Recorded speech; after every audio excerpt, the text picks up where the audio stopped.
So when you left the Saints and you were in business doing various things for those 7, 8 years, what was the number one thing you learned, first of all, from playing for the Saints for 10 years?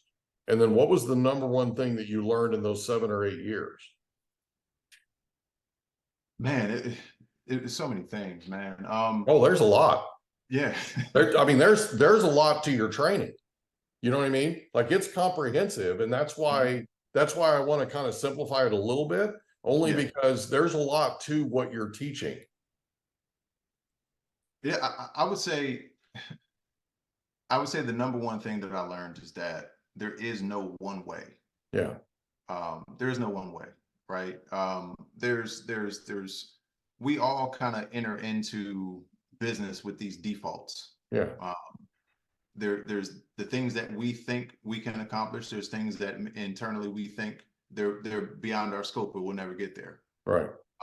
So there's kind of the internal battle that you're always fighting of, what am I capable of, and how far out of my comfort zone do I have to venture to figure that out. Right. So that's one side of it, but then on the other side of it, it's the defaults in what people expect of you, what people, right, wrong, and different. People are going to perceive you in a certain way, and Yeah. it's going to be based on factors that you really can't control. It might be your background, it might be your upbringing, might be the way that you look, might be, in my case, it was a lot of those things. Plus, okay, you're an athlete. So there's kind of this built-in perception that people have of you. Yeah. And, the reality becomes